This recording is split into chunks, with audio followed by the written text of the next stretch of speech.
Welcome, everyone, to Investing for Generational Wealth. Let us dive into the world of expert financial insights and strategies. We're your hosts, Keshav Kalor and John Lai, and welcome to today's episode, Investing in Texas Vineyards with Keeley Hubbard. Before we begin, a quick disclaimer: we are not financial advisors. All investments are subject to risks, including the possible loss of the money you invest. So perform your due diligence before making any financial decisions. And of course, consult your CPA and your attorney before beginning investments. Today's guest is Keeley Hubbard. Keeley's a managing partner of Texas Legacy Vines, a seventh-generation Texan, and passionate about building a legacy in Texas while helping her investors build a legacy for their families. Keeley will speak to us about building and operating large-scale mechanized vineyards to provide a lifetime of passive income to its investors. Her company, Texas Legacy Vines, will soon be the largest vineyard owner and operator in the state of Texas, controlling more than 50% of the wine grape supply. Thank you for being here with us, Keeley. We gave a bit of your background on your experiences, but could you provide any more detail on your background and how you got to where you are today? Yes, thank you. I'm so happy to be here. I have been in the financial industry for a long time. I got involved on the financial education side of the industry back in 2010.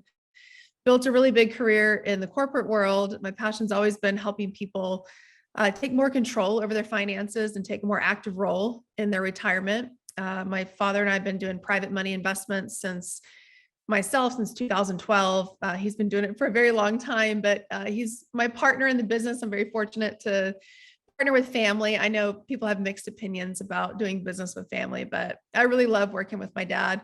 And he got out of the financial markets when they started to shift. He was a hedge fund manager, and we got into real estate. We've done some multifamily projects, really got interested in agriculture, wanted to put some vineyards on the family ranch just as another stream of income.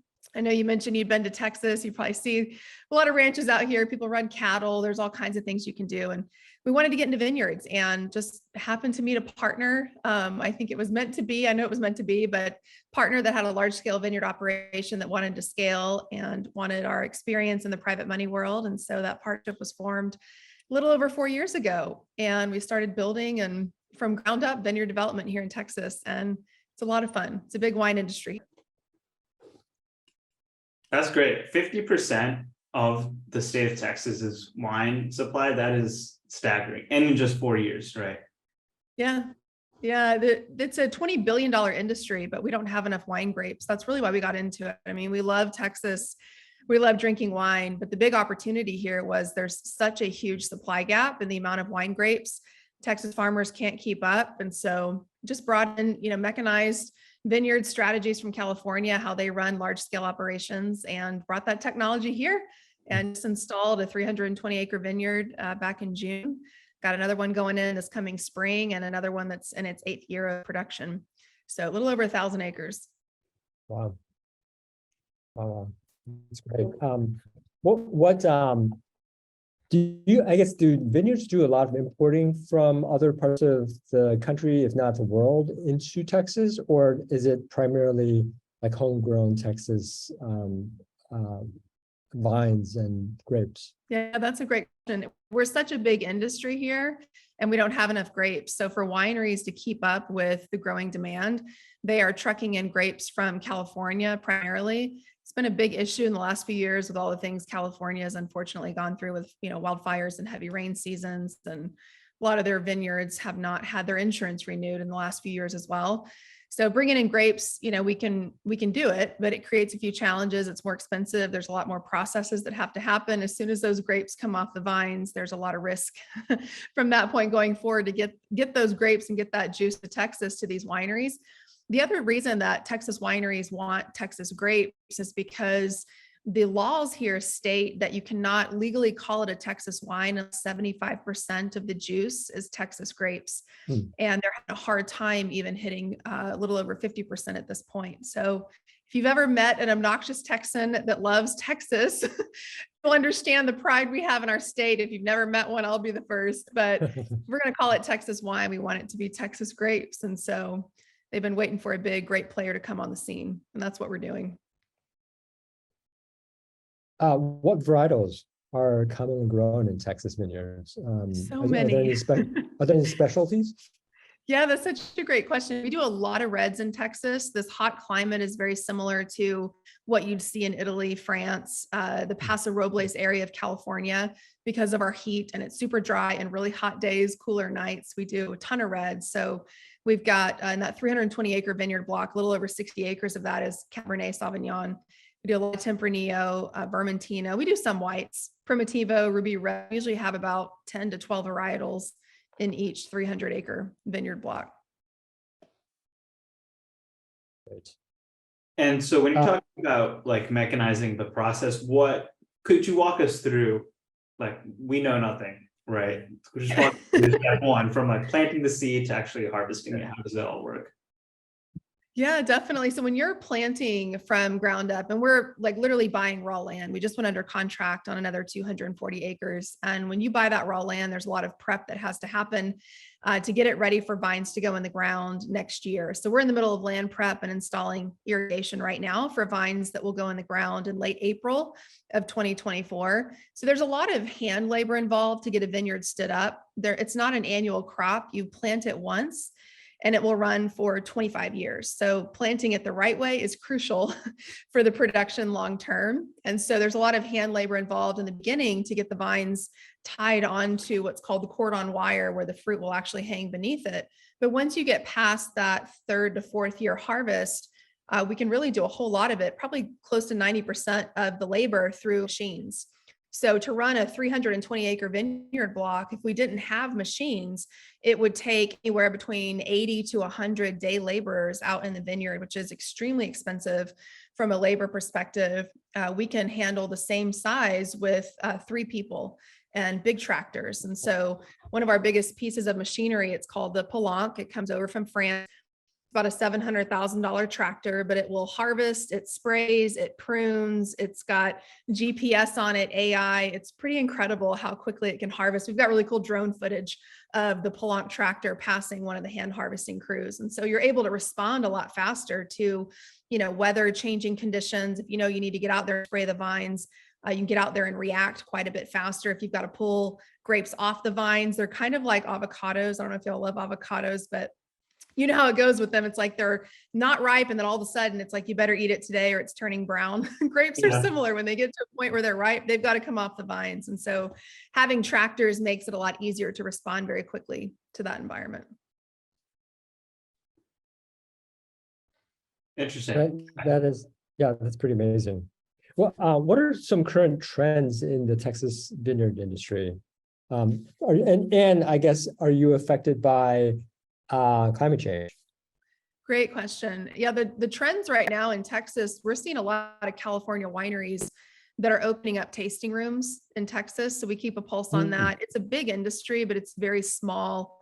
All the farmers know each other, all the grape growers, all the wineries, like everybody knows each other. So when there's a California winery comes in and, hits the Austin area and opens up a tasting room, we usually have a pretty good heads up on what's coming in. And what they're doing is they're buying up Texas Vineyards, their own supply to supply their tasting rooms, which is pulling more grapes out of the Texas wine grape supply. So it's creating more of a supply gap, which is, great for us. But there's no fast forwarding it. You plant the vines, you can't fast forward to 5th year, which is full harvest. It takes time. So we're trying to get those installed as quickly, but as efficiently as possible, and also building infrastructure to make sure that we've got the next step in the supply chain covered, which is crushing the grapes. So once those grapes come off the vines, a lot of wineries don't have crush facilities unless they're one of the bigger wineries. If it's Messina Hoff or Llano Estacado are the 2 biggest wineries in Texas, they can crush their own grapes. So they just send big trucks, pick up the grapes, but other wineries take them to a crushing facility. So we're also looking at building out crush facilities as well. We don't really deal with a lot of climate change. We've had, in the last 2 years, very extreme winters and very extreme summers. We've had really hot this past summer, and we've had really cold this past winter. Right. And our vineyard that is in its 8th year production, we're 8 years ahead basically of our vineyard blocks that are just getting planted, and learning all those lessons and different root stocks and different ways to manage the vines. And we're actually seeing really great growth and a really great harvest out of those extreme conditions.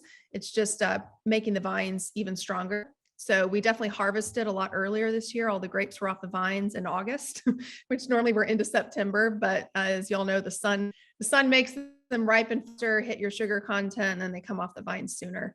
But we're fortunate that we sit on top of an aquifer. So we've got a really solid water source in Texas. We own the water rights to our land. So we've got 8 wells on each vineyard block that push about 600 gallons per minute that can be controlled from your phone to make sure that the vines are getting water. So we're very well positioned for great growth in the future, and the industry just keeps booming. Do you see that the tastes differ from, maybe not from year over year, but there are some like preferred grapes or preferred varietals that come from either California or other parts of the world where people, may have preferred Cabernets in the past or Sauvignon Blancs in the past, but now they're preferring some other types of varietal. And does that kind of affect your what you harvest, what you plant? Probably not what you plant, but what you maybe import from other wineries? Yeah, you're spot on, because we have to think about what are the trends of what people are drinking today and what are they going to be trending towards in the future, which is why reds do really well in Texas, and Cabernet Sauvignon is one of the biggest and most popular varietals that we will continue to plant. So we're keeping an eye on that. The market that we're in, we're not in the ultra premium market. We are targeting the bulk wine market. And what I mean by that is table wine. So to get a good bottle of wine that you drink at dinner from California is $30 a bottle. In Texas, it's $60, because we just don't have enough grapes. We have a lot of hand labor. We're just behind from a technology perspective. So that's really the market that we're targeting.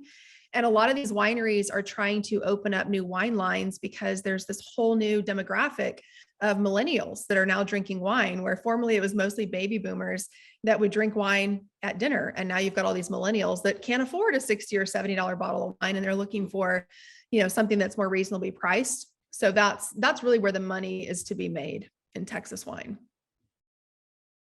Okay. As far as what it looks like from the investor's perspective, could you walk us through what a typical deal has looked like so far for your investors? Yeah, definitely. So it is a long-term play. You invest with us once and you're with us for 40 to 50 years. And I know that sounds crazy, but it is, when we called it Texas Legacy Vines, that it was build a legacy in Texas and build a legacy for our investors' families. So it's a long-term cash flow play. It takes about 3.5 to 4 years to get to full harvest, where the vines are actually producing a harvest that we can start making distributions and pulling profits from. Returns kick in above 30% at year 5. So wine grapes are one of the most lucrative crops out there. And returns will stay above 20% for multiple decades. So we've got a refinance in there. We don't have to refinance the vineyard, but I'm sure, like a lot of the real estate projects y'all have done, if there's an opportunity to refinance and pull some capital out for investors, it's always advantageous. So we've got a refinance in there. But even if we don't refinance, it's still going to cash flow a little over 20% per year. The vines are going to get tired around years 23 to 25, depending on the varietal. So if we start to see, for example, that we'll use Cabernet Sauvignon, we've been talking about that, but let's say that Cab Sauv is normally producing 12 tons per acre, and we're in year 23 and it's dropped down to 8 tons per acre. We know those vines are getting tired. So our plan is, in a 320 acre vineyard block, to strategically pull out the varietals as they get tired and replant them. So we're not replanting the entire vineyard at once. We'll replant that block, and then we'll strategically replant the other varietals over those next couple of years. We keep profits from harvest every year to put them into a contingency fund. So around year 20, that contingency fund is worth almost $5.5 million, and that's specifically set aside to replant the vineyard. So we replant the vineyard, and then it runs for another 25 years. So investors are with us for a very long time. And that was our goal when we started it, was for it to be passed down to kids. And so it's strictly a cash flow play, like you said, right? Between 20 to 30% for decades to come. And you just keep recycling. When you replant, do you invest, is that like a capital call? Oh, you said that comes out of the contingency fund. Yeah, no capital call. Yeah, we'll have a contingency fund for that. Got it. Okay. Interesting. Did I hear that you plant the grapes and then you essentially sell the grapes to a winery to actually produce, or do you do like from basically land acquisition all the way through to production of the wine? Yeah, so when investors are investing in this business, they own a piece of the entire business, from purchasing the raw land to land prep to putting the vines in. They own a piece of the steel, the vines themselves, the equipment, and what they're participating every year is profits from the business, which is profits from harvest. So we are selling these wine grapes to wineries. They come pick them up, and that's where our role stops. We're not making wine, I should say, yet. We might do a private label for investors, but that's really where the money is to be made. So you say vineyards, it's just a fancy marketing term. We're grape farmers is the reality of it. Large scale, but grape farming. And I would imagine that's on purpose, but have you looked at the downstream like activities and how much of a return on investment those activities might be? You mean like next step in the supply chain? Yes. Yeah. Yeah. We are actively, our partners right now are building out their own private crush facility for their family. And that's going to be a great kind of test business. We're also looking at the next couple of years installing more crush facilities. The crush facilities right now in Texas during harvest are running 24 hours a day. And the worst place you could be in as a winemaker is you've picked up your grapes and there's nowhere for you to crush them, because that would be a total loss of investment for wineries. So there's definitely plenty of room for crush facilities, and they're a great income stream during harvest. I was gonna ask a question. Let me think here. Tax benefits. Like what tax I'm assuming there's depreciation related to the equipment involved, but is there anything beyond that? And what is there to like 40% of your investment, 20%, et cetera? Yeah. There's we run cost segregation. We actually hired a specialized firm that's out of Oregon that has done a lot of work in the Willamette Valley and in California. So they have their help working with our CPAs and making sure that we're taking advantage of all possible depreciation. So you can depreciate the steel, we can depreciate the vines themselves, the equipment, the irrigation, the barn, the shop, like everything except for the land itself. But there's also I don't want to call it a loophole, but there is a tax advantage that we're looking into where we can depreciate a piece of the aquifer that we're pulling from. So there's a lot of great tax benefits, even in a vineyard. You're looking at probably 45% year one bonus and 75% overall. But there's quite a few pass-through losses the first few years since we're in development mode and just burning cash to get the vineyards stood up. Is there an optimal optimal acreage or optimal amount of land that your company is looking to acquire, or is it like fully expandable to as much land as you can acquire? Yeah, I mean, so for each vineyard block, the target to achieve economies of scale and efficiency for one set of equipment, because an equipment set's about 1.4 to 1.5 million. So the size of land for that preferred is about 320 acres. We have one of our vineyard blocks that's 445 acres. We're planting a little under 300 and using acreage for the barn and just additional room if we want to plant more. But overall, like as far as a foothold in Texas, we will fill the current supply gap by probably between the 4th and the 5th vineyard block. So we're installing the 2nd vineyard block in spring of this coming year. And each of those vineyard blocks will produce about 3,500 tons. Right now, Texas as a whole is only making 14,000 tons a year of wine grapes. So each vineyard block is going to push another 3,500 tons into the supply chain. So we're just being conscious of that, not planting more than one vineyard block per year. I think we'll probably pause after block number 4 or 5 and see where demand's at. But if California continues opening up tasting rooms in Texas, we imagine that demand's going to continue to grow. And that's one of the things we monitor is tasting rooms and those licenses, because that's what creates the demand here. Can you clarify something? So California opening up tasting rooms in Texas, seems like they would be introducing California grapes into Texas, and it almost seems competitive. But doesn't sound like it is. No, they're using Texas grapes that are here local just Oh, I because of see. all of the risk that come in. You can ship the juice. It's just, there's a lot more processes that have to happen, and it's Got risky to do that. So a lot of them are opening up tasting rooms just because Texas, stayed open for a lot of the years in the midst of the pandemic. There's, less regulation here. So there's more opportunity for them to make money. There's, we actually got a phone call from a winery in Oregon about 6 to 8 months ago that was looking to move their entire operation to Texas. So there's big wine demand here coming from multiple states. Got it. Okay. That's So great. John's gonna follow that winery all the way down to Texas, huh? Yes, that's right. That is right. I'm trying to I'd say figure be out how to careful. invest. You have better weather there. I don't know if I'd just know what you're getting into if you come down here, because the summers are brutal. Yes, I've heard. Do you take advantage of the extreme weather conditions? Like I know in Canada, they can grow like whatever they call them, the winter grapes, right? Mhm. And make winter wine out of it. Do you take advantage of some of that extreme weather? No, not during the winter, because winters in Texas are wild. I mean, it could be a hailstorm. 2 weeks later, it could be a snowstorm, ice. We put the vines to sleep around the end of October, early November. And once they're dormant, they stay dormant because they're vulnerable when they're green. So if the vines are green, if they get hit by a winter storm, that can create real damage. But as long as they're dormant, they can weather.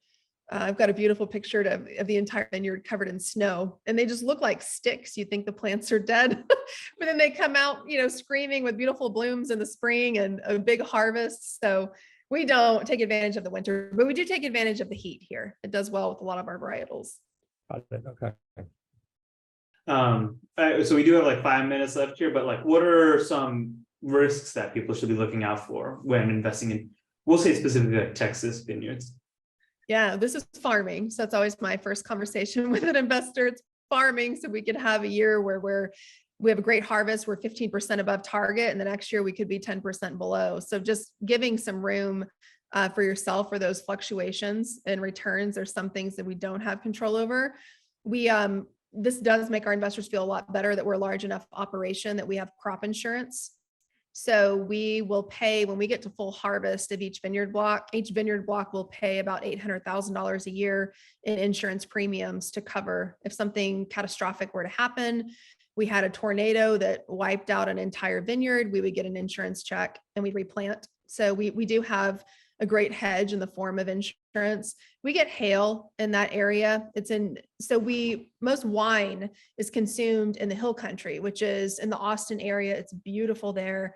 The vineyards that you see there for the most part are vanity vineyards in front of the wineries, but most of the grapes, a little over 90% of them are grown in what's called the High Plains. And the High Plains is in the kind of northwest portion of the state. It's like a little bit north of Lubbock, Texas. And we get a lot of hail out there. So we anticipate that hail could, if you're projecting 15 tons an acre, you could have a few hailstorms that knock you back to 13 tons an acre in production. So that's certainly a risk. We don't deal with fires. There's literally no trees out there. If there's a tree that's been planted, it's because somebody put it next to their home and it's on a homestead. It is extremely flat. There's like no grass. It's just a bunch of cotton farmers and grape farmers. So we don't really deal with fire concerns out there, but some weather related issues. Anything legislative or like, I don't know, additional competition, anything like that, like from other states?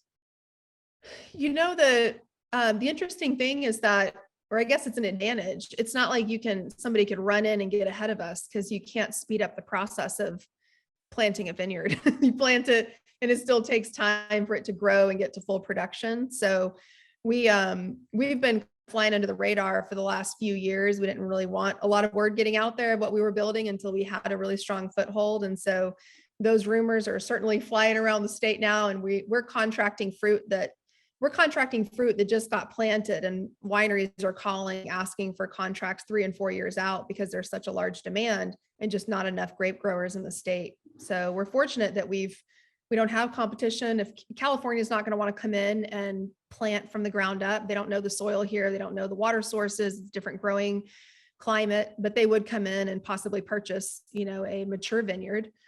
But we're fortunate that we don't have any competition.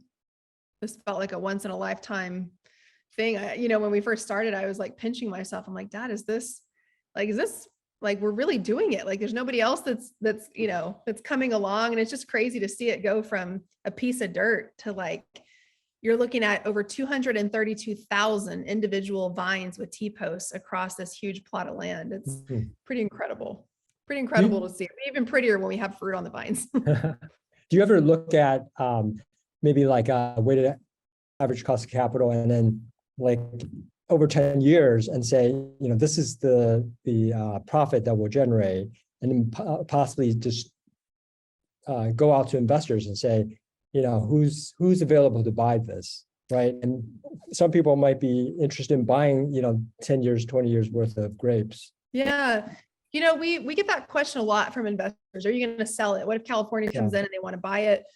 They would have to make us an offer that we couldn't refuse, because it is a cash cow, no pun intended, from Texas, but it's produces so much cash flow for so long that if they were going to come in and look at it, it'd probably be between years 8 and 10, because they know they still have 15 years growing seasons left.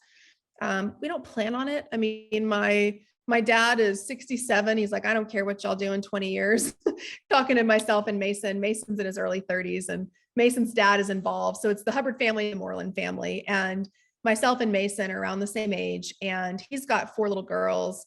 And so he's like, I want to replant. Like, he's really thinking about the vision and the legacy for his own family. So a lot of our investors get into it, hoping that we'll run it for multiple decades. And that's the plan. Got it. Okay. Yeah. Anything fun associated with investing in a vineyard, like free wine tours, free wine? Yeah, we'll probably do a private label. What's so funny is what everybody wants to do is they want to come out and ride on the tractor. When you see this thing, it looks like a transformer. It is, huge. I think it's 16 or 17 feet tall. Oh. It's an incredible piece of machinery. I would never think I would be saying that about a tractor, but even when I stand next to it, I'm impressed. We actually had the first one in the state of Texas. The owner of this tractor from France flew in to deliver it. And it's incredible. So they'd rather ride on the tractor, but I'm sure we'll do a private bottle and send that out to investors. But most people just want to come out and see it and hang out. And we've got a really good crew out there, and a director of vineyard operations that we hired, big hire. We pulled him out of Paso Robles. He was managing 6,000 acres in California. And so it's just a big family out there, even with the guys that are on site running the vineyards. So vineyard tours for sure, tractor rides. Maybe a private wine label. As long as they're not mixing the tastings and the tractor driving. Right. We say that you can drive it, but it's just one person can sit. This is more like come sit in the tractor, because we can't afford to let somebody get in it that doesn't know what they're doing. And I personally wouldn't get in it because that is not my field of expertise. But yeah. Okay, cool. Well, let's move on to our closing app questions then, if you're okay with that, Keeley. Yeah, absolutely. Okay. What are some of the failures that you've learned from along the way? It could be on this vineyard journey, it could be a different journey, but just some failures that you've learned from, and what did you learn? Yeah, that's a great question. I think one of the biggest lessons because I've been in private money for a long time, is even in my own investing, making sure that I'm taking my own advice and diversifying my own investments. I think sometimes as more active investors, we tend to pour all of our capital into our own projects. And we always talk about creating passive income. And I think it's really important for us to be doing the same thing and making sure that we're diversifying ourselves. And so that's a big goal of mine in the next couple of years. I'm also the type that likes to swing for the fences. It's just been my personality. I'm a big risk taker. The older I get, I realize you can't do that your entire life. So being okay, taking on some of the more conservative investments and taking my own advice of what I tell, our investors. I had one investor that wanted to put 800,000 in one vineyard block. And I said, I would no, like I would not recommend that. I would spread it out across multiple vineyard blocks. I'd probably put it into some other asset classes as well. So taking my own advice and just getting smarter with my own money as I get older. Okay. Yeah, no, that makes sense. Going back 10, 20 years, like younger version of yourself, what advice would you give? Don't take yourself so seriously. I spent a lot of years, I grew a big career in the corporate space and thought that would make me happy, chasing after all the things, had the dream home, had the dream car, had the VP of sales title, all the accolades, and was emotionally bankrupt, like just completely worn out, exhausted. And I remember sitting at like Christmas and Thanksgiving and holidays, and you ever seen those movies where like everything's just kind of a blur in the backdrop and you hear people talking, but you're not really engaged in the conversation? And I spent too many years of my life being so consumed with chasing after success that I missed out on the joy and the journey. And so when I left corporate and started my own business, I promised myself that I wouldn't create another environment like that, where I didn't have time to really be present with the people that I love, because that's really all we have in this life. All these cool, the cars are fun. I love cars. I love the vacations. I love all that stuff, but there's nothing that compares to being present with your family. And so I think it's just been a big shifting of priorities. And I'm proud of what I went through, and I'm proud of who I've become in the process. Much happier today than I was 7 years ago. That's good to hear. I didn't expect that to get that deep, but no, that's great to hear. I think a lot of people, you don't want this business to just devolve into numbers at some point. You have to remember why you're doing it. Yeah. And let's see, how do you give back to your community besides getting them their nice glass of cab? You're talking about our investor community? Or even Texas in general. Yeah. Well, I think with your investor community, it's spending time with them, talking to them when you don't have a deal to pitch them. That's crucial. We really want to have relationships with our investors. It's not an investor list. It's a real network of people. I like to think of myself as a collector of people. And what am I doing to make an impact on their life that's separate from investments? I'm also really passionate from a community perspective about ending child trafficking. That's been something that's been on my heart, and my eyes opened up to the last few years, and doing whatever I can to support those efforts and spread the message. Great. Okay. Well, with that, that wraps up our talk about vineyards for now. There's a lot more we want to know, but we'll save that for another time. Yeah. So thank you very much for the great presentation, Keeley. Some of the big things that we covered was just the huge demand that there is for wine in Texas, right? And how you've been able to capitalize on this niche trend, which is amazing for you, honestly. 4 or 5 big vineyards, and how winemaking happens, right? From the land process, buying the land, all the way through the fact that this could go for 30 years. These vines stay alive and they're kicking for 30 years. And then what it looks like from an investor's perspective, right? It takes 3 to 4 years to start producing cash flow. In the meantime, you are getting those tax benefits, the depreciation, the losses, all of that pass through to the investors. But then after that, it's a cash cow, right? 20 to 30% a year for the most part. And obviously risks, right? Like, since you're in the business of farming, mostly climate related risks. You'll have great years, and then you'll have not so great years. So just be prepared to, no pun intended, weather that. Yeah. So to learn more about investing in Texas vineyards, feel free to reach out to Keeley at keeley@hubbardcapitalgroup.com, or by phone at 817-647-5507.